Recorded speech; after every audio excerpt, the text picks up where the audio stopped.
अस्सलामुअलैकुम dear students. आज हम वेव्स या ऑसिलेशन, बाज़ बुक में इसको ऑसिलेशन के नाम से इस चैप्टर को से लिखा हुआ है, बाज़ चैप्टर में ये वेव्स एंड ऑसिलेशन दोनों लिखे हुए। तो आज हम वेव्स और ऑसिलेशन इसका दूसरा लेक्चर स्टार्ट करने जा रहे हैं इंशाल्लाह। इस पहला लेक्चर हमने पढ़ लिया था, ये तमाम तर चीज़ें हमने पहले लेक्चर में कर लिए थे, ग्राफ्स वगैरह, स्पीड, डिस्प्लेसमेंट, वेलोसिटी, एक्सेलरेशन के ग्राफ, जो इक्वेशंस थे, इसको तमाम तरह हमने डिस्कस कर लिया था। तो आज हम सेकंड लेक्चर स्टार्ट करने जा रहे हैं इंशाल्लाह। लेक्चर इसमें आपको नम्स, एमडीके, थीटा से रिलेटेड तमाम तर जो भी कॉन्टेक्ट हम कवर करेंगे, इससे आपको notes, MCQs, concept, short tricks और वेल डिफाइंड अच्छे नोट्स में आपको मिल जाएंगे इंशाल्लाह। तो वीडियो आखिर तक देखेंगे। वीडियो को लाजमी शेयर, सब्सक्राइब और लाइक करना है इंशाल्लाह, आपको बहुत अच्छी तरह से समझ आएगा। तो लेक्चर स्टार्ट करेंगे इंशाल्लाह। इस लेक्चर में हम वेव्स एंड ऑसिलेशन को एक और दो, ये दूसरा चैप्टर है, तो 3-4 लेक्चर में हम कवर करेंगे। तो स्टार्ट करते हैं एम्पलीट्यूड से। हमारे साथ एम्पलीट्यूड से वो maximum displacement from mean position. Amplitude से मुराद किसी भी मीन पोजीशन से मैक्सिमम डिस्प्लेसमेंट, मतलब maximum displacement for mean position. क्या मतलब, ये हमारे साथ मीन पोजीशन है, ये एक एक्सट्रीम पोजीशन है, ये दूसरा एक्सट्रीम पोजीशन सी। अब यहाँ से लेकर यहाँ तक, ये मीन से जो एक्सट्रीम तक जो मैक्सिमम डिस्प्लेसमेंट उसने कवर किया है, इसको हम क्या कहते हैं, इसको क्या कहते हैं, एम्पलीट्यूड। या यहाँ से लेकर यहाँ तक, यहाँ से लेकर यहाँ तक, या यहाँ से लेकर यहाँ तक जो मैक्सिमम डिस्प्लेसमेंट है फ्रॉम मीन पोजीशन, इसको हम क्या कहेंगे, एम्पलीट्यूड कहेंगे। इसको हम क्या कहेंगे, एम्पलीट्यूड। सही है, इसको हम क्या कहेंगे, एम्पलीट्यूड कहेंगे। तो एम्पलीट्यूड हमारे साथ क्या है, simply maximum displacement from mean position. अब मैंने यहाँ पर एक एमसीक्यूज लिखा हुआ है। एमसीक्यूज क्या है कि a ball perform simple harmonic motion and it amplitude is 50 centimetre and frequency is 50 hertz, time is 60 second, displacement find करना है। आपसे क्या पूछ रहा है, डिस्प्लेसमेंट, फाइंड डिस्प्लेसमेंट या डिस्प्लेसमेंट आपने फाइंड करना है। तो इक्वेशन हमारे साथ क्या है, X is equal to X naught sine theta. See X is equal to X naught sine theta. अब यहाँ पर इस एमसीक्यूज में हमारे साथ क्या है, ये मेंशन नहीं है कि बॉल एक्सट्रीम से स्टार्ट कर रहा है या बॉल मीन से स्टार्ट कर रहा है। ये सिर्फ सिंपल लिखा हुआ है, परफॉर्म सिंपल हार्मोनिक मोशन। अगर ये आपसे मेंशन नहीं है कि बॉल एक्सट्रीम से स्टार्ट कर रहा है या बॉल मीन से, ये मेंशन नहीं है, एक्सट्रीम मीन मेंशन नहीं है, तो आपने फिर क्या लेना है कि वो बॉल किस से स्टार्ट है, मीन पोजीशन से। अगर मेंशन है स्पेसिफिकली कि बॉल मीन से स्टार्ट किया या एक्सट्रीम से, तो फिर आपने उसी के मुताबिक इक्वेशन पढ़ने हैं। मैंने आपको पिछले वीडियो में इसको डिटेल से पढ़ाया। अगर बॉडी मीन पोजीशन से स्टार्ट करेगी तो उसका डिस्प्लेसमेंट का जो फार्मूला हमारे साथ आएगा, एक्स नोट साइन थीटा। अगर एक्सट्रीम से स्टार्ट करेगी तो हमारे साथ फार्मूला क्या आएगा, एक्स नोट कोस थीटा। अगर पिछला लेक्चर नहीं देखा तो उसको लाजमी देखो, इसको मैंने बड़ी डिटेल से समझाया, इसके ग्राफ समझाया, क्यों इस तरह ग्राफ आते हैं एक्सट्रीम से हमारे साथ मीन पोजीशन, एक्सेलरेशन, वेलोसिटी तमाम तक। तो उस लेक्चर को आपने लाजमी देखना है, ये पिछला लेक्चर। तो हमारे साथ मेंशन नहीं है मीन एक्सट्रीम, तो हमारे साथ इक्वेशन क्या आएगा, तो हम मीन का इक्वेशन लेंगे एक्स नोट साइन थीटा। हमारे साथ मीन पर इक्वेशन क्या है, मीन पर हमारे साथ साइन थीटा हम यूज़ करते हैं, एक्स नोट साइन थीटा। जिस तरह यहाँ पर मैंने बता दिया कि मीन पर इक्वेशन हम बॉडी मीन से स्टार्ट होगी तो x naught sine theta use करेंगे। अगर बॉडी एक्सट्रीम से स्टार्ट होगी तो हमारे साथ एक्स नोट कॉस थीटा। सही है, तो यहाँ पर मेंशन नहीं है तो हम मीन कंसिडर करेंगे, तो हमारे साथ इक्वेशन क्या आएगा, एक्स नोट साइन थीटा। सही है, तो अब हमारे साथ इक्वेशन एक्स नोट थीटा हमारे साथ किसके बराबर है, ओमेगा टी। ओमेगा किसके बराबर है, 2πf। तो ओमेगा की जगह आप क्या लिखो, 2πf और मल्टीप्लाई बाई टी। आपके साथ गिवन क्या है, ये हमारे साथ एक्स नोट हमारे साथ क्या है, एम्पलीट्यूड है, एक्स हमारे साथ डिस्प्लेसमेंट है, साइन थीटा एंगल है, तो ओमेगा साइन फाई टी। सही है, तो सिंपली यहाँ पर आप पुट करो X is equal to X naught हमारे साथ क्या है, एम्पलीट्यूड 50 सेंटीमीटर है, साइन 2π। आपने फ्रीक्वेंसी की फॉर्म में इक्वेशन को लिखा तो हमारे साथ 2πft। तो 2π को सेम साइन 2πf को एज इट इज़ लिखो। फ्रीक्वेंसी हमारे साथ क्या है, 50 हर्ट्ज, फ्रीक्वेंसी 50 हर्ट्ज है क्या, और हमारे साथ टाइम क्या है, 60 सेकेंड। तो सिंपली आप इसको सोल्व करेंगे तो हमारे साथ जो आंसर आएगा वो इसका क्या होगा, आंसर होगा डिस्प्लेसमेंट होगा। सही है, तो इससे रिलेटेड आपसे मुख्तलिफ एमसीक्यूज पूछा जा सकता है। अगर आपसे यहाँ पर लिखा हो कि ball perform simple harmonic motion या ball start from extreme position, लिखा हुआ मेंशन क्या होगा, अगर एक्सट्रीम पोजीशन से स्टार्ट करा होगा तो फिर आप उसका, अगर आपसे पूछा कि उसका डिस्प्लेसमेंट फाइंड करो, क्या है, अगर वो एक्सट्रीम पोजीशन से अपना सिंपल हार्मोनिक मोशन परफॉर्म करता, स्टार्ट करता, तब हमारे साथ इक्वेशन ये यूज़ ना होता। अगर वो एक्सट्रीम का वर्ड यूज़ करता, अगर मीन का वर्ड्स यूज़ करता हो तो फिर यही इक्वेशन यूज़ होता है। अगर कोई भी वर्ड यूज़ नहीं करता मीन और एक्सट्रीम का सिंपल हार्मोनिक मोशन, फिर भी ये इक्वेशन यूज़ होता है, फिर हम मीन को कंसिडर करेंगे। अगर वो एक्सट्रीम का कहेंगे तो फिर ये इक्वेशन यूज़ नहीं होगा, फिर हमारे साथ X naught cos theta, sine की जगह क्या आ जाएगा कोस थीटा। भाई इक्वेशन उसी तरह रहेगा x equal x not cos theta, क्योंकि एक्सट्रीम पोजीशन पर हमारे साथ डिस्प्लेसमेंट क्या है मैक्सिमम है। ये मैंने आपको पिछले वीडियो में बताया, तो उसको आपने लाजमी देखना है। एक्सट्रीम पोजीशन पर हमारे साथ डिस्प्लेसमेंट मैक्सिमम है, जबकि मीन पोजीशन पर हमारे साथ डिस्प्लेसमेंट क्या है जीरो है। मीन पर डिस्प्लेसमेंट जीरो है और एक्सट्रीम पर क्या है हमारे साथ डिस्प्लेसमेंट क्या है मैक्सिमम है। तो ग्राफ भी मैक्सिमम से स्टार्ट हो रहा है, तो हमारे साथ एंगल कौन सा होगा कोस थीटा यूज़ होगा, x equal x not cos theta extreme का, फिर कोस थीटा होगा। अगर मीन होगा तो फिर सिंपल साइन थीटा यूज़ करेंगे। फिर हमारे साथ फ्रीक्वेंसी को हम किस तरह डिफाइन करते हैं। फ्रीक्वेंसी से हमारा नंबर ऑफ साइकिल पर सेकेंड, नंबर ऑफ साइकिल पर सेकेंड या नंबर ऑफ रेवोल्यूशन पर सेकेंड आप इसको कह सकते हैं। इसको हम क्या कहते हैं, एक सेकेंड में जितनी भी नंबर ऑफ साइकिल कोई भी चीज़ कवर करता है तो उसको हम क्या कहते हैं फ्रीक्वेंसी या रेवोल्यूशन एक सेकेंड में। तो फ्रीक्वेंसी का फार्मूला क्या है, it is reciprocal of time. Frequency is equal to 1 divided by time. इससे हमारा क्या है कि फ्रीक्वेंसी और टाइम के दरमियान इनवर्स रिलेशन है। फ्रीक्वेंसी और टाइम के दरमियान हमारे साथ कौन सा रिलेशन है, इनवर्स रिलेशन है। फ्रीक्वेंसी एंड टाइम दोनों क्या है इनवर्स रिलेशन में, सही है।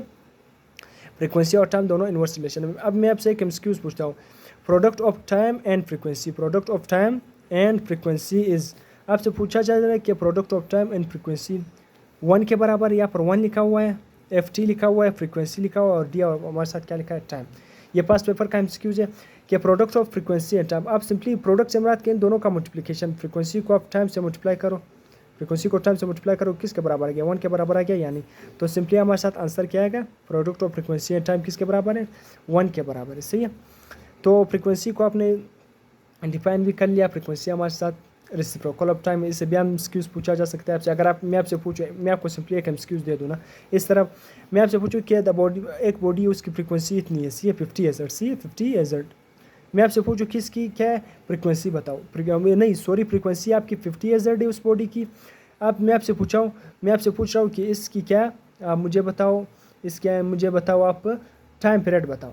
तो टाइम पीरियड क्या है, फ्रीक्वेंसी का रेसिप्रोकल है, फ्रीक्वेंसी और टाइम पीरियड दोनों रेसिप्रोकल है, तो टाइम पीरियड क्या आ जाएगा 1/50 इसका टाइम पीरियड होगा। अगर मैं आपसे पूछूं कि किसी भी बॉडी का टाइम पीरियड है 1/50 तो उसका हमारे साथ क्या होगा फ्रीक्वेंसी क्या है, अगर टाइम 1/50 तो फ्रीक्वेंसी क्या होगा 50,000। तो इस तरह आपसे एमसीक्यूज पूछे जा सकते हैं।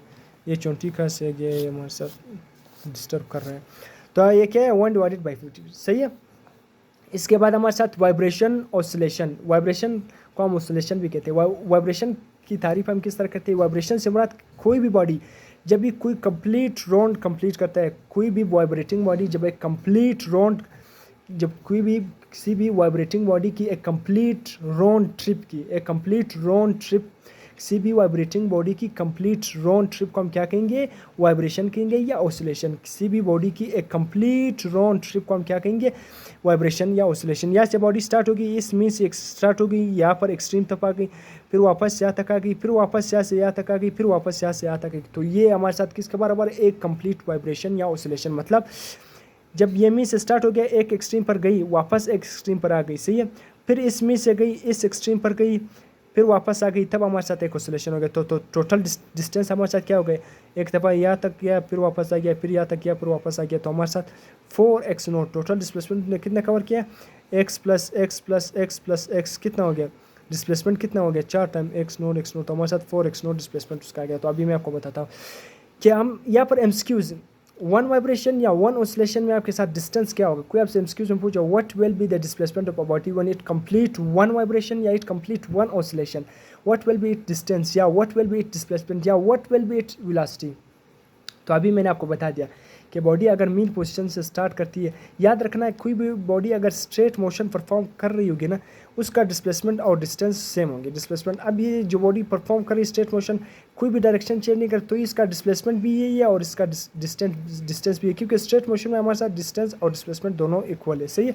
इसको आप डिस्टेंस को या डिस्प्लेसमेंट को दोनों कह सकते हैं, क्योंकि बॉडी स्ट्रेट मोशन परफॉर्म कर रहा है तो दोनों डिस्प्लेसमेंट और डिस्टेंस, इसी बॉडी का डिस्प्लेसमेंट भी है और इसी बॉडी का डिस्टेंस भी है। स्ट्रेट मोशन में मैंने आपको पहले भी कहा था कि स्ट्रेट मोशन में डिस्टेंस और डिस्प्लेसमेंट क्या है इक्वल होता है। अगर आपने पिछले वीडियो नहीं देखे, ये मैंने फोर्स और मोशन के वीडियो में मैंने आपको पढ़ाया था, सही है। तो अब मैं आपसे पूछ रहा हूँ कि इसका डिस्टेंस क्या है। इसका डिस्टेंस 1 वाइब्रेशन में एक बॉडी कितना डिस्टेंस कवर करती है, तो आपने याद रखना एक यहाँ से ये एक दफ़ा मीन पर आ गई, एक्सट्रीम से मीन पर आ गई, फिर वापस एक्सट्रीम से मीन पर गई, फिर इसके बाद इस मीन से फिर एक्सट्रीम तक गई, फिर इस एक्सट्रीम से फिर मीन तक आ गई, तो फिर एक वाइब्रेशन क्या होगा, कंप्लीट होगा। मैंने अभी आपको बता दिया एक ऑसिलेशन। तो एक मीन से एक्सट्रीम तक एक एक्स आ गया तो हमारे साथ एक एक्स नोट, उसने एक मतलब एक्स नोट से मुराद एम्पलीट्यूड, एक मैंने आपको बता दिया कि मीन से एक्सट्रीम तक मैक्सिमम डिस्प्लेसमेंट हमारे साथ क्या एम्पलीट्यूड। तो हमारे साथ हम डिस्टेंस कवर करें ना, तो एक मीन से एक्सट्रीम तक एक एक्स हो गया, वापस इस एक्सट्रीम से इस मीन तक फिर प्लस एक्स एक्स नोट, सही है। फिर इस मीन से इस एक्सट्रीम तक फिर एक एक्स नोट को प्लस करो यहाँ पर, सही है।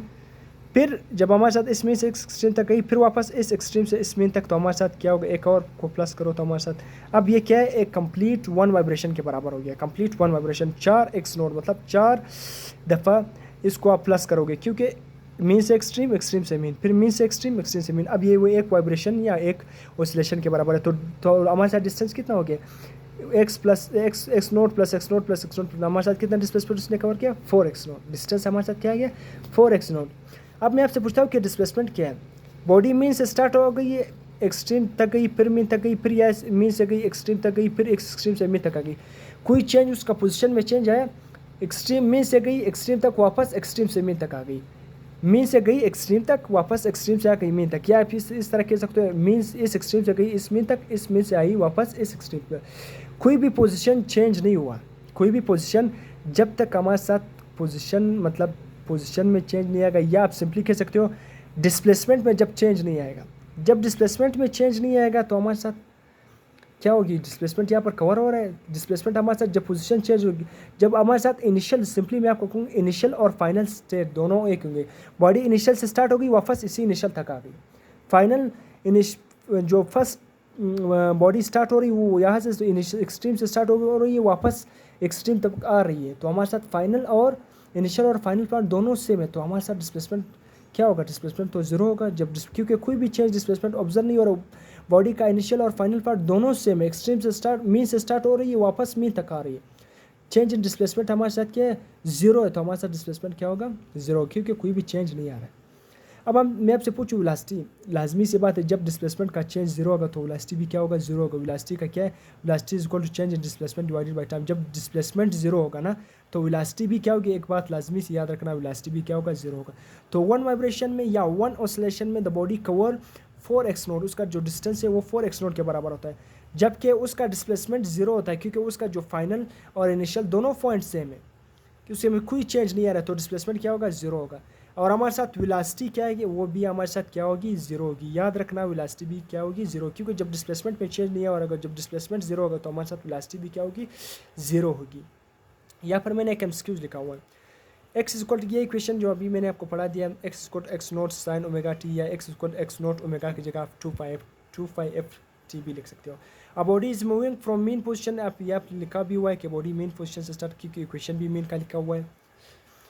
जब हमारे साथ x इज इक्वल टू 35, आपको इक्वेशन को मॉडिफाई करके आपसे मुझे सिंपली आपको स्टेटमेंट दिया गया है, ऐसी ये इक्वेशन मैंने सिर्फ आपकी आसानी के लिखा हुआ है। Body start moving from mean position as x is equal to 35 sine 55 ft। अब आपसे पूछा है what will be the time period and frequency. आपको इक्वेशन देकर, आपने इक्वेशन में वैल्यू भी देकर अब आपसे पूछा है कि फ्रीक्वेंसी बताओ और टाइम पीरियड बताओ। फ्रीक्वेंसी बताओ, टाइम पीरियड बताओ। अब एम्पलीट्यूड भी पूछ सकता है, मैंने आपको बता दिया ये डिस्प्लेसमेंट है, एक्स नोट हमारे साथ मैक्सिमम डिस्टेंस है, या इसको डिस्प्लेसमेंट भी आप कह सकते हो। और साइन ओमेगा हमारे साथ क्या है, ओमेगा की जगह आप 2πf लिखो तो हमारे साथ ओमेगा की जगह क्या आएगी, फ्रीक्वेंसी आएगी 2πf। तो हमारे साथ आपसे फ्रीक्वेंसी भी पूछ सकता है, आपसे टाइम पीरियड भी पूछ सकता है। अभी आप इस क्वेश्चन में आपसे टाइम पीरियड और फ्रीक्वेंसी पूछ रहे हैं, और इक्वेशन आपको क्या Q1 है 35 साइन 55 t। अब याद रखना ये एक्स नोट की जगह क्या लिखा हुआ है, ये मेरा डिस्प्लेसमेंट है ना, ये मैक्सिमम डिस्प्लेसमेंट, या इसको एम्पलीट्यूड भी कह सकते हो। एक्स नोट हमारे साथ क्या है, एम्पलीट्यूड। तो अब मैं आपसे पूछूं कि इस इक्वेशन में आप what will be the value of amplitude, सही है। बाकी जो भी स्टेटमेंट लिखा हुआ उस पर आपने नहीं जाना है, सही है। तो इसमें हमारे साथ एम्पलीट्यूड हमारे साथ 35 में, एम्पलीट्यूड की वैल्यू तो 35 पे पूछा भी नहीं गया, मैंने सिर्फ आपकी आसानी के लिए बता दिया। आपसे ये भी पूछा जा सकता है, आपसे पूछा जा रहा है फिर फ्रीक्वेंसी मुझे बताओ। यहाँ पर ओमेगा किसके बराबर है, इसको अगर आप लिखो ओमेगा की जगह आप 2πf लिखो, ओमेगा की जगह आप क्या लिखो 2πf। मैं यहाँ पर आता हूँ, सही, यहाँ पर मैंने सॉल्व भी किया हुआ। Omega is equal to X is equal to X naught sine, omega की जगह मैं क्या लिख रहा हूँ 2πf t से 2πf ओमेगा की जगह मैं लिखा हूँ। अब यहाँ पर मैं पूछ रहा आपसे इक्वेशन क्या गिवन था, x इज इक्वल टू 35, सही है, साइन और क्या लिखा था, साइन 55t, 50 लिखा हुआ है, फिर 5t। अब देखो एक्स नोट की जगह क्या लिखा हुआ है, एक्स नोट डिस्प्लेसमेंट में एम्पलीट्यूड की जगह क्या लिखा हुआ है 35, तो एम्पलीट्यूड हमारे साथ 35 है, वो पूछा भी नहीं गया, उसकी भी ज़रूरत नहीं, अगर पूछा गया तो हम बता देते कि 35 है। अब हमारे साथ साइन के बाद जो फ्रीक्वेंसी है ना, फ्रीक्वेंसी साइन और टाइम के दरमियान आ रहा है ना, साइन और टाइम के दरमियान आ रहा है ना, तो हमारे साथ फ्रीक्वेंसी हम सिंपली इसको लिख सकते हैं, इसकी जगह हम फ्रीक्वेंसी हमारे साथ क्या की 1 है 50, तो हमारे साथ इसमें फ्रीक्वेंसी क्या है 50 है, यानी ये 2πf की जगह ना, 2πf की जगह मैं ओमेगा भी लिख सकता हूँ या 2πf से, ये कोई बात नहीं है, दोनों सेम है। तो फ्रीक्वेंसी हमारे साथ क्या है 55 गिवन है, फ्रीक्वेंसी क्या गिवन है, मैंने आपको बता दिया, साइन और टाइम के दरमियान जो भी वैल्यू गिवन होगी वो हमारे साथ क्या होगा, फ्रीक्वेंसी। साइन और टाइम के दरमियान या कोस और टाइम, यहाँ पर कोस भी लिख सकता है, अगर वो बॉडी एक्सट्रीम से स्टार्ट कर रहा होगी तो यहाँ पर कोस आएगा। फिर साइन और टाइम के दरमियान जो वैल्यू होगी वो हमारे साथ क्या होगी, फ्रीक्वेंसी। साइन और टाइम के दरमियान हमारे साथ वैल्यू क्या है 55, तो हमारे साथ 55, इसकी जगह में इसकी जगह में लिख सकता हूँ ओमेगा या 2π, तो मैं लिख सकता हूँ 55 is equal to omega, 55 is equal to omega is equal to 55, या आप simply 2π is equal to omega, तो इसकी जगह आप 2πf, दोनों इक्वेशन को कंपेयर करो, सही। 55 इज इक्वल टू किसकी वैल्यू, फ्रीक्वेंसी, आपसे फ्रीक्वेंसी पूछ रही है ना, तो ये हमारे साथ क्या है फ्रीक्वेंसी, ये हमारे साथ फ्रीक्वेंसी, यहाँ पर इस इक्वेशन में आपको फ्रीक्वेंसी की वैल्यू गिवन है, तो आप सिंपली इससे कंपेयर करो दूसरे इक्वेशन से, 2πf is equal to 50, 2πf is equal to 50, क्योंकि यहाँ पर फ्रीक्वेंसी की वैल्यू गिवन है। अब यहाँ पर फ्रीक्वेंसी आप निकाल सकते हो, 5 के साथ कैंसिल हो गया, 2 यहाँ पर डिवाइड होगा, तो हमारे साथ फ्रीक्वेंसी क्या आ जाएगी 25 एज। मैंने आपको बता दिया कि फ्रीक्वेंसी और टाइम के दरमियान क्या रिलेशन है, इनवर्स। अगर फ्रीक्वेंसी 25 एज आ रही है तो हमारे साथ टाइम पीरियड क्या आएगा 1 डिवाइडेड बाई 25। आपसे मैं किसी तरह इस तरह एमसीक्यूज पूछे जा सकते हैं, तो आपने सिंपली इस वैल्यू को कंपेयर कर देना। अगर मैं आपसे यहाँ पर 50 की जगह हमारे साथ 35t लिखा, फिर आपसे मैं क्या पूछा कि what will be the frequency और टाइम पीरियड, तो आपने सिंपली क्या करना है, कंपेयर करना है, सही है। यहाँ पर 2πf ना, 2πf की जगह आपको क्या गिवन है 55, 2πf की जगह वैल्यू आपको गिवन है। मैंने आपको बता दिया साइन और टाइम के दरमियान क्या होती है, फ्रीक्वेंसी होती है, फ्रीक्वेंसी की वैल्यू जो भी साइन और टाइम के दरमियान गिवन होगी वो फ्रीक्वेंसी की वैल्यू। तो मैंने अभी आपको बता दिया, मैंने अगर 35 लिखा होता तो आपने 35 इज इक्वल टू 2πf, अगर 65 लिखा तो 65 इज इक्वल टू 2πf, तो आपने उससे कंपेयर करना है 2πf से। तो यहाँ क्योंकि इसलिए कंपेयर करना है, फ्रीक्वेंसी यहाँ पर मौजूद है, फ्रीक्वेंसी यहाँ पर आएगी तब आप फ्रीक्वेंसी निकालोगे ना, सही है ना। तो फ्रीक्वेंसी यहाँ पर आएगी तब आप इस क्वेश्चन को कंपेयर करोगे फ्रीक्वेंसी वाले के साथ, तब आप फ्रीक्वेंसी आएगी ना। पहले आप इसको ओमेगा के साथ या डायरेक्ट इसको 2πf इज इक्वल टू 50। मैं आपको एक और एमसीक्यूज यहाँ पर लिखता हूँ आपके लिए, सही।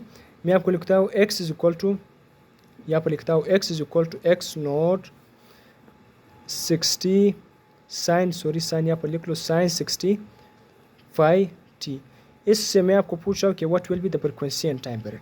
तो आपने फिर क्या करना है, 65 को क्या करना है 2πf से कंपेयर करना है, क्योंकि इक्वेशन में देखो ना, ये साइन और टाइम के दरमियान हम क्या गिवन है, साइन और टाइम के दरमियान 65 हमारे साथ किसकी वैल्यू है, फ्रीक्वेंसी। तो फ्रीक्वेंसी की जगह हम ओमेगा की वैल्यू है ना, ओमेगा की वैल्यू क्या है 65, ओमेगा किसके बराबर है 2π के बराबर है, 2πf। तो 2πf इज इक्वल टू 50, उसकी वैल्यू क्या गिवन है 2πf की वैल्यू या ओमेगा की वैल्यू, सही है ना। ओमेगा की वैल्यू ये 55 हमारे साथ ओमेगा की वैल्यू, या ओमेगा की जगह आप 2πf भी लिख सकते हो। तो ओमेगा इज इक्वल टू 55 या, और फ्रीक्वेंसी आपने मालूम करना है, तो ओमेगा को आपने फ्रीक्वेंसी की फॉर्म में कन्वर्ट करना है, 2π इज इक्वल टू 60, अब सिंपली 65 से कंपेयर करो, जो भी आंसर आ गया वो फ्रीक्वेंसी जो भी आ गई, फिर उसको इन्वर्स करो, हमारे साथ टाइम पीरियड आ जाएगा, सही है। तो इसलिए आप इस तरह एमसीक्यूज आपसे पूछ सकते हैं, ये इंपॉर्टेंट एमसीक्यूज है, तो इसके लिए आपने रेडी रहना है, सही है। इसके बाद हमारे साथ डॉपलर इफेक्ट। अब डॉपलर इफेक्ट हमारे साथ क्या है, डॉपलर इफेक्ट हमारे साथ मैंने पहले लिखा हुआ है, डॉपलर इफेक्ट किस वेव्स पर एप्लीकेबल है। डॉपलर इफेक्ट आपने याद रखना है, पहला MCQs, Doppler effect is applicable to all type of waves. वो इलेक्ट्रोमैग्नेटिक वेव्स पर भी, EM वेव्स पर भी एप्लीकेबल है और मैकेनिकल वेव्स पर भी एप्लीकेबल है।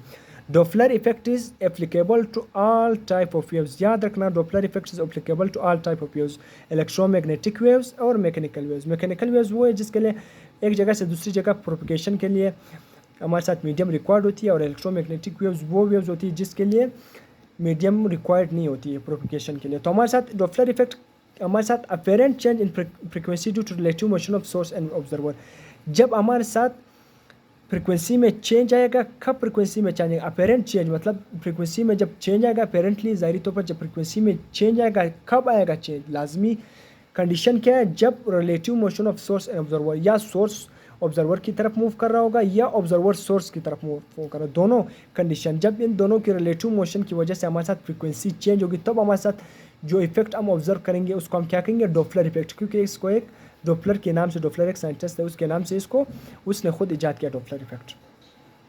तो अब हमारे साथ डॉपलर इफेक्ट का एक जनरलाइज फार्मूला है, एक जनरलाइज फार्मूला है, इससे हम तमाम केसेस ड्राइव करते हैं। अगर ये फार्मूला आपको याद कर लिया तो मैं आपको एक ही सेकंड में बाकी तमाम तर केसेस आपको बताऊंगा। ये फार्मूला हमारे साथ एफ नोड, ये भी बताऊंगा एफ नोड क्या है, ये हमारे साथ एफ कौन सी फ्रिक्वेंसी है, एफ प्राइम कौन सी फ्रिक्वेंसी है।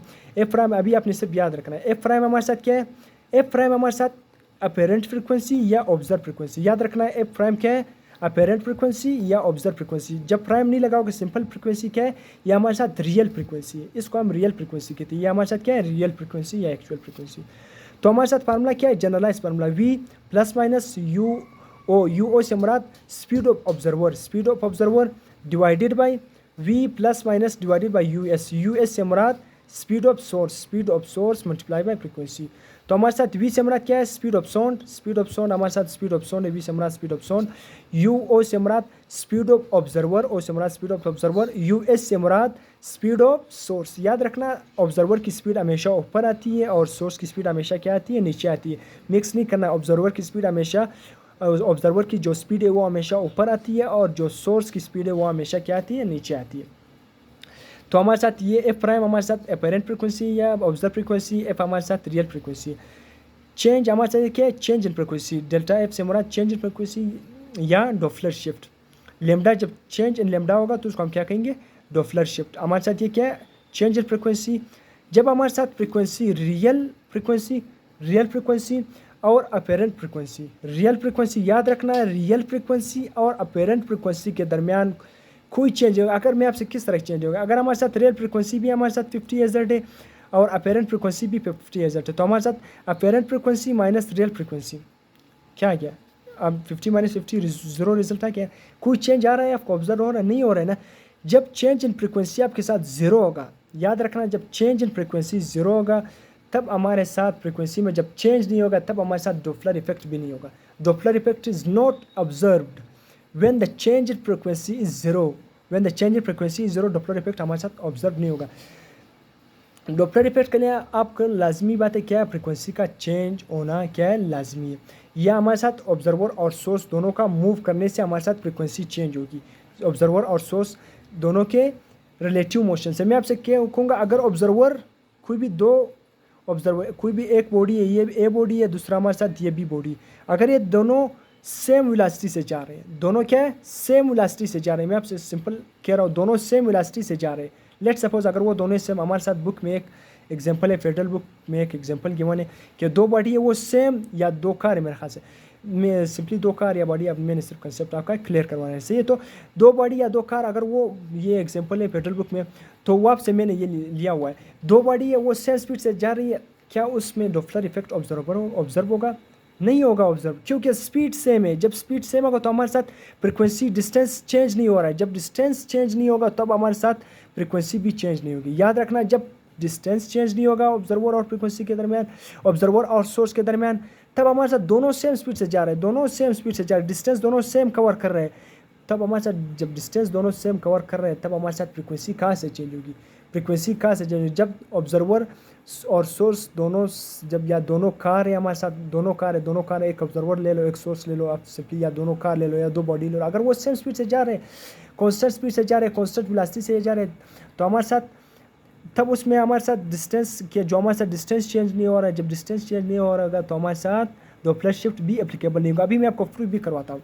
या हमारे साथ बॉडी मूव टुवर्ड, जब बॉडी हमारे साथ बॉडी, यहाँ पर मैंने मूव टुवर्ड लिखा हुआ है। अब यहाँ पर मैं स्पेसिफिक केस नहीं कर रहा हूँ कि ऑब्जर्वर मूव कर रहा है या सोर्स, अभी मैं फिर बाद में इसका स्पेसिफिक केस डिस्कस करूँगा। अब बॉडी मूव टुवर्ड से मुराद जब बॉडी टुवर्ड मूव करेगी, वो हमारे साथ सोर्स भी हो सकता है, ऑब्जर्वर यूज़ कर। जब बॉडी हमारे साथ टुवर्ड मूव करेगी, टुवर्ड वर्ड्स याद रखना है, टुवर्ड मूव करेगी, कोई भी चीज़ हो सकती है, सोर्स या ऑब्जर्वर दोनों में से, तब हमारे साथ डिस्टेंस क्या होगा? कम होगा और फ्रिक्वेंसी क्या होगी? बढ़ जाएगी। फ्रीक्वेंसी क्या हो जाएगी, बढ़ जाएगा। यही बात मैंने अभी कह दिया, जब दोनों सेम स्पीड से अगर जा रहे होंगे तो हमारे साथ डिस्टेंस चेंज नहीं होगा, जब डिस्टेंस चेंज नहीं होगा तो हमारे साथ फ्रीक्वेंसी भी कांस्टेंट होगी, जब फ्रीक्वेंसी कांस्टेंट होगी तो चेंज इन फ्रीक्वेंसी क्या होगा, जीरो होगा, तो डॉपलर शिफ्ट फिर एप्लीकेबल नहीं होगा। तो इसलिए जब बॉडी मूव टुवर्ड करेगी तो हमारे साथ डिस्टेंस क्या होगा, मूव टुवर्ड, हमारे साथ मूव टुवर्ड कोई ये सोर्स या ऑब्जर्वर या दोनों एक दूसरे की तरफ आ रहे होंगे, जब मूव टुवर्ड करेंगे तब हमारे साथ डिस्टेंस क्या होगा, कम होगा, और फ्रीक्वेंसी क्या हो जाएगी, बढ़ जाएगी, मूव टुवर्ड। अभी मैं स्पेसिफिक केस की बात नहीं कर रहा, स्पेसिफिक केस में अभी डिस्कस करूंगा कि ऑब्जर्वर मूव कर रहा है, सोर्स मूव कर रहा है, कौन स्टेशनरी एक और मूवेबल है। जब मूव टुवर्ड करेगा कोई भी तब हमारे साथ डिस्टेंस कम होगा और जो अपेरेंट फ्रीक्वेंसी ए प्राइम अपेरेंट फ्रीक्वेंसी या ऑब्जर्व फ्रीक्वेंसी वो बढ़ जाएगी। याद रखना, जब मूव टुवर्ड करेगा कोई भी चीज़ डिस्टेंस कम होगा, डिस्टेंस कम होने से हमारे साथ फ्रीक्वेंसी क्या हो जाएगी, अपेरेंट फ्रीक्वेंसी, रियल नहीं, अपेरेंट फ्रीक्वेंसी क्या हो जाएगी, बढ़ जाएगी। तो अपेरेंट फ्रीक्वेंसी किससे बढ़ जाएगी, अपेरेंट फ्रीक्वेंसी हमारे साथ रियल फ्रीक्वेंसी से क्या हो जाएगी, बढ़ जाएगी। Apparent frequency will be greater than real frequency when any source observer they move toward each other या both move toward each other या one of them is move toward the other। सी जब toward moves करेंगे तो हमारे साथ apparent frequency क्या होगा, real frequency से ग्रेटर होगा। सही है। अगर मूव अफार्ट मूव अवे, अगर वो दोनों अवे के वर्ड यूज़ होगा, अगर वो अवे दोनों अवे मूव करेंगे या एक अवे मतलब अवे का वर्ड आ गया तो याद रखना डिस्टेंस क्या हो जाएगा, बढ़ जाएगा, फ्रीक्वेंसी क्या हो जाएगी, अपेरेंट फ्रीक्वेंसी, अपेरेंट फ्रीक्वेंसी क्या हो जाएगी, कम हो जाएगी। तो इसलिए अवे अगर मूव करेंगे तो हमारे साथ अपेरेंट फ्रीक्वेंसी रियल फ्रीक्वेंसी से क्या हो जाएगी, कम हो जाएगी। अपेरेंट फ्रीक्वेंसी रियल फ्रीक्वेंसी से क्या हो जाएगी, कम हो जाएगी। याद रखना, मिक्स नहीं करना। अगर अपार्ट या अवे कर मूव करेंगे तो याद रखना अवे से हमारा डिस्टेंस वो बढ़ जाएगा, डिस्टेंस बढ़ जाएगा तो फ्रीक्वेंसी कम हो जाएगी। जब फ्रीक्वेंसी कम हो जाएगी, कौन सी फ्रीक्वेंसी कम हो जाएगी, हमारे साथ अपेरेंट फ्रीक्वेंसी या ऑब्जर्व फ्रीक्वेंसी कम हो जाएगी। किस फ्रीक्वेंसी से कम हो जाएगी, रियल फ्रीक्वेंसी से। तो apparent frequency will be lesser than the actual frequency या real frequency when they move away from each other. अब यहाँ से मैंने केसेस स्टार्ट करनी है। Case number 1, if observer move toward the stationary source. याद रखना ऑब्जर्वर मूव टुवर्ड कर रहे हैं, हमारे साथ सोर्स क्या है, स्टेशनरी है। सोर्स हमारे साथ क्या है, स्टेशनरी। अब इस फार्मूले से हमने इसको किस तरह बनाना है, इस फार्मूले का अगर आपने याद करना है मैं इसको आप आसानी से ड्राइव कर लेता हूँ। इससे अभी मैं इस फार्मूले को किस तरह मैंने ड्राइव किया। ऑब्जर्वर मूव टुवर्ड अ स्टेशनरी सोर्स। सही है। टुवर्ड का वर्ड यूज़ क्या हुआ है, जब टुवर्ड का वर्ड यूज़ होगा तो हमारे साथ एक बात लाजमी सी बात है कि अपेरेंट फ्रीक्वेंसी एक्चुअल, जो हमारे साथ अपेरेंट फ्रीक्वेंसी है वो रियल फ्रीक्वेंसी या एक्चुअल फ्रीक्वेंसी से क्या हो जाएगी, बढ़ जाएगी। याद रखना ऑब्जर्वर क्या है, मूव कर रहे हैं। ऑब्जर्वर मूव कर रहे हैं, कौन सा स्टेशनरी, स्टेशनरी कौन है, सोर्स स्टेशनरी। मूव टुवर्ड कर रहे हैं तो हमारे साथ, जब मूव टुवर्ड करेगा तो हमारे साथ डिस्टेंस क्या होगा, कम होगा, और फ्रीक्वेंसी क्या हो जाएगी, बढ़ जाएगी। फ्रीक्वेंसी अपेरेंट फ्रीक्वेंसी क्या हो जाएगी, बढ़ जाएगी। तो याद रखना कौन मूव कर रहा है, ऑब्जर्वर मूव। स्टेशनरी, सोर्स क्या है, स्टेशनरी है। सोर्स क्या है, स्टेशनरी। तो याद रखना जब सोर्स स्टेशनरी होगा उसका वेलोसिटी होगा या नहीं, नहीं तो उसका वेलोसिटी जीरो होगा। तो आपने सोर्स की वेलोसिटी क्या पुट करनी है, जीरो। सोर्स नीचे आ रहा था या ऊपर, नीचे आ रहा था, तो यहाँ पर सोर्स की वेलोसिटी ये या नहीं। तो सोर्स की वेलोसिटी क्या, एक बात तो याद रखना, सोर्स की वेलोसिटी जीरो हो गई तो उसको हमने ख़त्म कर दिया क्योंकि सोर्स स्टेशनरी है। एक केस तो यहाँ पर प्रूव हो गया, प्लस माइनस भी ख़त्म हो गए तो सिर्फ स्पीड ऑफ साउंड बच गया। अब दूसरा केस यहाँ पर प्लस क्यों आ गया, क्योंकि हमारे साथ मूव टुवर्ड कर रहे हैं ना, मूव टुवर्ड कर रहे हैं तो हमारे साथ डिस्टेंस क्या होगा, जब मूव टुवर्ड करेंगे तो डिस्टेंस कम होगा। जब मैंने यहाँ पर अभी बता दिया जब मूव टुवर्ड करेगा कोई भी ऑब्जर्वर या सोर्स, जब मूव टुवर्ड का वर्ड यूज़ होगा तो हमारे साथ डिस्टेंस क्या होगा, कम होगा, फ्रीक्वेंसी बढ़ जाएगी। फ्रीक्वेंसी को हम किस तरह बढ़ाएंगे, जब ये हमारे साथ स्पीड ऑफ साउंड और स्पीड ऑफ ऑब्जर्वर बढ़ जाएंगे तब हमारे साथ अपेरेंट फ्रीक्वेंसी बढ़ जाएगी। यहाँ पर प्लस निशान लगाएं या माइनस। अगर प्लस निशान लगाओगे तो इसका मतलब ये है कि हमारे साथ जो डिस्टेंस है, यहाँ पर आप क्या लगाना है, टुवर्ड लगाना है ना। अपेरेंट फ्रीक्वेंसी क्या हो जाएगी, बढ़ जाएगी। अपेरेंट फ्रीक्वेंसी को आपने किस तरह बढ़ाना है, यहाँ पर अगर प्लस निशान लगाओगे ना तो ये हमारे साथ ये भी बढ़ जाएगी अपेरेंट फ्रीक्वेंसी, और वी प्लस जो स्पीड ऑफ ऑब्जर्वर इसके साथ क्या डायरेक्ट रिलेशन है यानी। तो अगर ये दोनों बढ़ जाएंगे तो हमारे साथ ये भी अपेरेंट फ्रीक्वेंसी भी बढ़ जाएगी। अगर ये दोनों बढ़ जाएंगे तो अपेरेंट फ्रीक्वेंसी लाजमी सी बात है बढ़ जाएंगे, तो इसलिए यहाँ पर प्लस निशान आएगा। अगर मैं माइनस पुट करूँगा तो लाजमी, अगर माइनस पुट करूँ तो केस रिवर्स हो गया, तो इसका मतलब है तो हमारे साथ इसको आपने समझना। अगर मैं इसका भी रिवर्स केस भी करवाता हूँ तो आपको फिर और अच्छी समझ आए, क्योंकि ऑब्जर्वर मूव टुवर्ड कर रहे हैं, मूव टुवर्ड से मुराद डिस्टेंस कम, फ्रीक्वेंसी बढ़ जाएगी। सोर्स क्या, toward stationary source. Source stationary तो सोर्स की वेलोसिटी क्या हो जाएगी, जीरो हो जाएगी। यहाँ पर सोर्स की वेलोसिटी जीरो, सिर्फ स्पीड ऑफ साउंड बच गया। अब हमारे साथ टुवर्ड मूव कर रहे हैं, डिस्टेंस कम हो रहा है, फ्रीक्वेंसी क्या बढ़ रही है, अपेरेंट फ्रीक्वेंसी बढ़ रही है। अब अपेरेंट फ्रीक्वेंसी किस तरह बढ़ जाएगी, जब यहाँ पर ये दोनों स्पीड ऑफ ऑब्जर्वर हमारे साथ क्या हो जाएगा, अपने यहाँ पर प्लस निशान लगाकर प्लस निशान ये शो करे कि ये भी बढ़ रही है। जब ये अपेरेंट फ्रीक्वेंसी बढ़ जाएगी तो हमारे साथ ये इसको भी बढ़ना चाहिए, क्योंकि इन और इन दोनों के दरमियान क्या है, डायरेक्ट रिलेशन है। इस और इसके दरमियान डायरेक्ट रिलेशन है, तो इसलिए यहाँ पर प्लस निशान आ जाएगा, माइनस नहीं। अगर माइनस आपने पुट कर दिया तो इसका मतलब ये अपेरेंट फ्रीक्वेंसी कम होगी और ये भी कम होगी। सही है। प्लस इसलिए यहाँ पर लगाना है। तो इसके बाद हमारे साथ दूसरा केस, अगर हमारे साथ observer move away from the stationary source, source stationary observer क्या है, अवे मूव कर रहा है। याद रखना सोर्स स्टेशनरी तो हमारे साथ सोर्स की फ्रिक्वेंसी तो यहाँ पर 0 हो जाएगी, सोर्स नीचे यूएस हमारे साथ नीचे आता है। अब ऑब्जर्वर क्या है, अवे मूव कर रहा है। याद रखना जब अवे का वर्ड्स मैंने आपको बता दिया, जब अवे मूव कर रहा होगा, जब ऑब्जर्वर मूव अवे, क्या बात मैंने समझाया, अवे का वर्ड जब आ जाएगा तो डिस्टेंस बढ़ता है या कम, तो डिस्टेंस बढ़ता है। और फ्रिक्वेंसी क्या थी, अपेरेंट फ्रिक्वेंसी क्या होती है, कम होती है। तो आपने किस तरह इस रिलेशन को ड्राइव करके कि डिस्टेंस हमारे साथ बढ़ रहा है और पेरेंट फ्रिक्वेंसी कम हो रही है, इस इक्वेशन से आपने इन दोनों को किस तरह सेटिस्फाई करना है। अब ये रखना अवे का वर्ड आ गया तो एक बात रखना कि अपेरेंट फ्रिक्वेंसी रियल फ्रिक्वेंसी से कम हो गई, सही है। ये भी एमसीक्यूज में आपसे पूछा जा सकता है। तो apparent frequency is equal to real frequency, source क्या है, स्टेशनरी है, तो सोर्स की वेलोसिटी यूएस 0 हो गई, सही है। अब ऊपर मैंने माइनस लिखा है, क्यों माइनस लिखा, ऑब्जर्वर क्या है, अवे मूव कर रहा है, ऑब्जर्वर अवे मूव कर रहा है तो हमारे साथ डिस्टेंस क्या है, बढ़ रहा है। अवे जब मूव कर रहा होगा तो डिस्टेंस बढ़ जाएगा, फिर अपेरेंट फ्रिक्वेंसी क्या होगी, क्या हो जाएगी, डिक्रीज होगी। अपेरेंट फ्रिक्वेंसी क्या हो जाएगी, डिक्रीज होगी।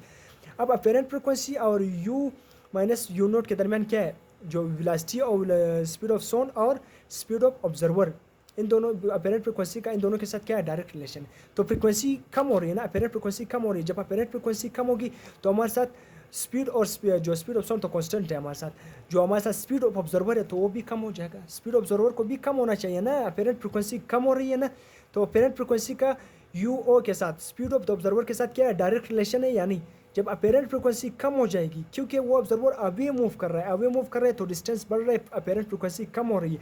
अपेरेंट फ्रिक्वेंसी कम हो रही है तो हमारे साथ यहाँ पर माइनस लगेगा। यहाँ पर माइनस क्यों लगेगा, आपने अपेरेंट फ्रिक्वेंसी को कम हो रही है ना, अगर अपेरेंट फ्रिक्वेंसी कम हो रही है तो हमारे साथ स्पीड ऑफ ऑब्जर्वर को भी कम होना चाहिए, क्योंकि अपेरेंट फ्रिक्वेंसी और स्पीड ऑफ ऑब्जर्वर के दरमियान क्या है, डायरेक्ट रिलेशन है यानी।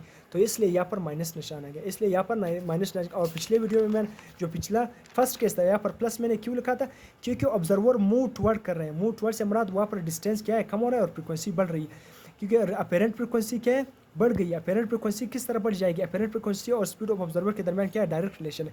स्टेशनरी सोर्स की वेलोसिटी 0 हो जाएगी, उसको तो बात करनी ही नहीं है।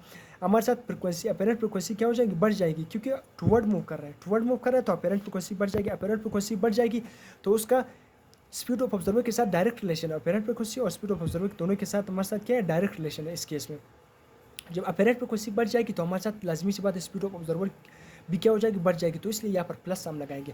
यहाँ पर हमारे साथ अपेरेंट फ्रिक्वेंसी, उस ऑब्जर्वर अवे मूव कर रहा है, जब ऑब्जर्वर अवे मूव कर रहा है तो अपेरेंट फ्रिक्वेंसी कम हो गई। अपेरेंट फ्रिक्वेंसी जब कम होगी तो स्पीड ऑफ ऑब्जर्वर भी कम हो गया, तो ये दोनों के दरमियान डायरेक्ट रिलेशन हो, तो इसलिए यहाँ पर माइनस हो गया। तो इसलिए आपने एक क्वेश्चन को याद करके बाकी ड्राइव कर लेना है, सही है। यहाँ पर हमारे साथ तीसरा क्या है, सोर्स। अब हमारे साथ ऑब्जर्वर स्टेशनरी हो गया, सोर्स मूव टुवर्ड अ स्टेशनरी ऑब्जर्वर। अब सोर्स क्या कर रहा है, मूव टुवर्ड अ स्टेशनरी ऑब्जर्वर। सोर्स हमारे साथ स्टेशनरी ऑब्जर्वर की तरफ मूव कर रहा है। जब हमारे साथ ऑब्जर्वर, मैंने कह दिया है इस फॉर्मूले में कि ऑब्जर्वर की फ्रिक्वेंसी क्या आती है, ऊपर आती है। ऑब्जर्वर की फ्रिक्वेंसी हमारे साथ ऊपर है, जबकि सोर्स की फ्रिक्वेंसी हमारे साथ क्या है, नीचे है। अब हमारे साथ कौन स्टेशनरी है, स्टेशनरी ऑब्जर्वर है, तो ऊपर वाला वेलोसिटी तो ऑब्जर्वर की वेलोसिटी तो गई, वो तो काम से गई, क्योंकि वो स्टेशनरी है, वो तो क्या होगी, यू ओ हमारे साथ क्या होगी, वो 0 होगी। ऑब्जर्वर की फ्रिक्वेंसी क्या होगी, 0 होगी। यहाँ पर सोर्स मूव करेंगे, सोर्स की वेलोसिटी हम डिस्कस करेंगे, वो प्लस लेंगे, उसके साथ प्लस निशान आएगा या माइनस, किस तरह। अब सोर्स मूव टुवर्ड कर रहे हैं, मूव टुवर्ड से मुराद हमारे साथ डिस्टेंस कम, अपेरेंट फ्रिक्वेंसी क्या हो जाएगी, रियल फ्रिक्वेंसी से क्या हो जाएगी, बढ़ जाएगी, क्योंकि टुवर्ड का वर्ड आ गया, वो सोर्स हो गया ऑब्जर्वर जो भी है। अब यहाँ पर जो हम जो केस डिस्कस करें उस पर आपने गौर करना है। हम टुवर्ड कर रहे हैं तो हमारे साथ अपेरेंट फ्रिक्वेंसी बढ़ जाएगी, डिस्टेंस क्या हो जाएगा, कम हो जाएगा। अब अपेरेंट फ्रिक्वेंसी का और स्पीड ऑफ सोर्स का, यहाँ पर अपेरेंट फ्रिक्वेंसी और स्पीड ऑफ सोर्स के दरमियान क्या रिलेशन है, इनवर्स रिलेशन है। यानी अपेरेंट फ्रिक्वेंसी और स्पीड ऑफ सोर्स दोनों के दरमियान इनवर्स रिलेशन है। यानी तो आपने किस तरह इन दोनों को सेटिस्फाई करना है कि हमारे साथ टुवर्ड मूव कर रहे हैं, फ्रिक्वेंसी बढ़ गई है और हमारे साथ डिस्टेंस कम हो गया। फ्रिक्वेंसी अपेरेंट फ्रिक्वेंसी बढ़ गई क्योंकि टुवर्ड मूव कर रहे हैं, अपेरेंट फ्रिक्वेंसी अगर बढ़ जाएगी तो हमारे साथ स्पीड ऑफ ऑब्जर्वर को क्या होना चाहिए, कम होना चाहिए, क्योंकि इनवर्स रिलेशन है। स्पीड ऑफ ऑब्जर्वर को स्पीड ऑफ सोर्स, ऑब्जर्वर तो वो स्टेशन है, उसकी वेलोसिटी तो 0 होगी, तो हमारे साथ स्पीड ऑफ सोर्स को क्या करना चाहिए, कम होना चाहिए, क्योंकि अपेरेंट फ्रिक्वेंसी बढ़ गई है, सोर्स टुवर्ड मूव कर रहा है, स्टेशनरी ऑब्जर्वर तो 0 है, ऑब्जर्वर की वेलोसिटी क्या होगी, वो 0 है। सोर्स क्या है, टुवर्ड मूव कर रहे हैं, टुवर्ड से मुराद हमारे साथ अपेरेंट फ्रिक्वेंसी बढ़ गई, अपेरेंट फ्रिक्वेंसी और स्पीड ऑफ सोर्स के दरमियान क्या रिलेशन है, इन्वर्स रिलेशन है। जब अपेरेंट फ्रिक्वेंसी बढ़ जाएगी तो हमारे साथ स्पीड ऑफ सोर्स को कम होना चाहिए बिल्कुल। तो यहाँ पर हम माइनस लगाएंगे। ये केस में अगर प्लस लगाएंगे तो ये भी बढ़ गई, वो भी बढ़ गई, तो हमारे साथ रिलेशन ही रॉन्ग हो गया, फार्मूला ही गलत हो गया। डॉपलर को हमने क्या किया, फ्लॉप किया उसको, जिसने जो भी रिलेशन ड्राइव किया। तो इसलिए यहाँ पर माइनस इसलिए लगेगा क्योंकि अपेरेंट फ्रिक्वेंसी और स्पीड ऑफ सोर्स के दरमियान इन्वर्स रिलेशन है। इन्वर्स रिलेशन है तो apparent frequency source toward move कर रहा है, तो अपेरेंट फ्रिक्वेंसी टुवर्ड लफ्स आ गया, तो हमारे साथ अपेरेंट फ्रिक्वेंसी क्या गया, बढ़ गया। अपेरेंट फ्रिक्वेंसी का यहाँ पर स्पीड ऑफ सोर्स से क्या है, इन्वर्स रिलेशन है। स्पीड ऑफ सोर्स के साथ क्या है, इन्वर्स रिलेशन है। तो जब इन्वर्स रिलेशन है तो एक बात याद रखना, अगर अपेरेंट फ्रिक्वेंसी बढ़ गई है तो स्पीड ऑफ सोर्स को आपने किस तरह कम करना है, यहाँ पर प्लस लगा या माइनस लगाकर आपने कम करना है। चौथा केस हमारे साथ, सोर्स मूव अवे। अब सोर्स अवे मूव कर रहा है, वो away from stationary observer. Stationery observer क्या है, स्टेशनरी। एक बात तो याद रखना, मैंने आपको पहले बताया था कि ऑब्जर्वर की फ्रीक्वेंसी ऊपर आती है, सोर्स की फ्रीक्वेंसी नीचे आती है। जब ऑब्जर्वर स्टेशनरी है, जो चीज़ स्टेशनरी होगी उसकी वेलोसिटी को आपने क्या करना है, निकाल देना है। ऑब्जर्वर तो हमारे साथ स्टेशनरी है, ऑब्जर्वर की वेलोसिटी तो जीरो होगी, सिर्फ स्पीड ऑफ साउंड की वेलोसिटी बच गई।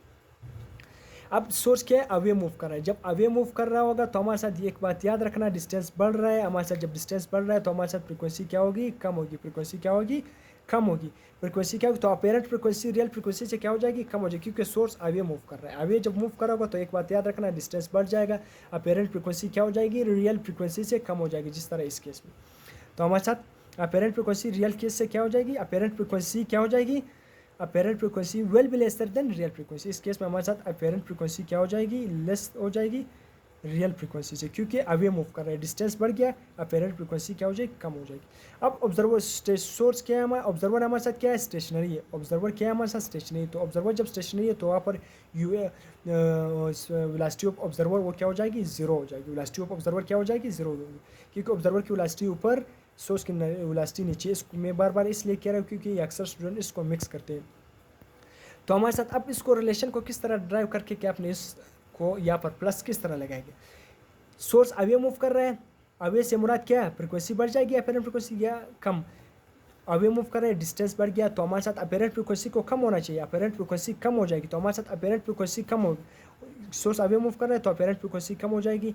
अपेरेंट फ्रीक्वेंसी कम हो जाएगी तो इसका स्पीड ऑफ सोर्स के साथ क्या रिलेशन है, अभी मैंने बता दिया, इन्वर्स रिलेशन। अगर अपेरेंट फ्रीक्वेंसी कम हो गई तो हमारे साथ स्पीड ऑफ सोर्स को क्या होना चाहिए, बढ़ना चाहिए। स्पीड ऑफ सोर्स को क्या है, बढ़ना चाहिए, क्योंकि इन्वर्स रिलेशन है, एक चीज़ बढ़ गई तो दूसरी चीज़ को कम होनी चाहिए, अगर एक चीज़ कम होगी तो दूसरी चीज़ को बढ़नी चाहिए। तो ये हमारे साथ अपेरेंट फ्रीक्वेंसी कम हो जाएगी तो स्पीड ऑफ सोर्स क्या हो जाएगा, बढ़ जाएगा। स्पीड ऑफ सोर्स किस तरह बढ़ जाएगा, यहाँ पर प्लस निशान लगाकर या माइनस निशान, प्लस निशान लगाकर, तो स्पीड ऑफ सोर्स क्या हो जाएगी, स्पीड ऑफ सोर्स बढ़ जाएगी, स्पीड ऑफ सोर्स बढ़ जाएगी। तो इस तरह आप रिलेशन निकाल सकते हो। इसको आपने सिर्फ पहले फार्मूले को आप याद रखना है कि स्पीड ऑफ ऑब्जर्वर ऊपर आता है और फिर स्पीड ऑफ सोर्स नीचे आता है, किस तरह प्लस निशान आता है, किस तरह माइनस। तो इस तरह आपने इस केसेस को याद रखना है। इसके बाद फिर एक एमसीक्यूज लिखा हुआ है। एमसीक्यूज हमारे साथ क्या है, an observer is moving away from a stationary source. याद रखना, अवे वर्ड्स आ गया। एक बात तो याद पक्की हो गई कि हमारे साथ अपेरेंट फ्रिक्वेंसी रियल फ्रिक्वेंसी से क्या है, कम है। अवे मूव कर रहा है, डिस्टेंस बढ़ रहा है। सोर्स हमारे साथ स्टेशनरी, हमारे साथ यहाँ पर क्या है, सोर्स स्टेशनरी है। सोर्स की वेलोसिटी तो हमारे साथ ज़ीरो हो गई, जो नीचे है इसकी वेलोसिटी तो ज़ीरो हो गई। हमारे साथ स्टेशनरी सोर्स इज मूविंग यहाँ पर of speed of sound moving, या सिंपली आप वो बोल रहा है कि ऑब्जर्वर अवे मूव कर रहा है स्टेशनरी सोर्स से विद द स्पीड ऑफ, हमारे साथ स्पीड ऑफ साउंड का 1/3 से 1/3 स्पीड ऑफ साउंड 1/3 लिख सकते हैं, या सिंपली आपको v/3 इस तरह भी लिख सकता है। तो द स्पीड ऑफ v/3 या 1/3 what will be the ratio of apparent frequency to real frequency. ये मैं एमसीक्यू सॉल्व कर रहा था, तो इस तरह अपेरेंट और रियल फ्रिक्वेंसी के रेशियो पूछे गए थे 5-6 एमसीक्यूज में। इस तरह एमसीक्यूज में रिपीटिव कंसेक्यूटिव बेसिस पर इस तरह मैं एमसीक्यूज मिडकेट पेपर का एमसीक्यूज देख रहा था, फास्ट पेपर, तो इसमें इस तरह बहुत सारे एमसीक्यूज डिस्कस किए होते कि इस तरह रेशियो पूछे गए थे। 1/3 लिखा होता या 1 या v/3, तो इस तरह 1/10 1/6 इस तरह लिखे हुए थे, सही है। अब यहाँ पर 1 2 1 सेकेंड इस तरह 1/10 1/12 इस तरह बहुत इस तरह एमसीक्यूज रिलेशन लिखे होते, तभी मैं आपको समझाता हूँ। ऑब्जर्वर क्या है, अब move away, observer away move कर रहा है। एक बात तो पक्की है, हमारे साथ फ्रीक्वेंसी अपेरेंट फ्रीक्वेंसी कम हो जाएगी, स्टेशनरी कौन है हमारे साथ? सोर्स है। सोर्स क्या है? स्टेशनरी। तो सोर्स की वेलोसिटी नीचे आती है तो वो तो जीरो हो गया।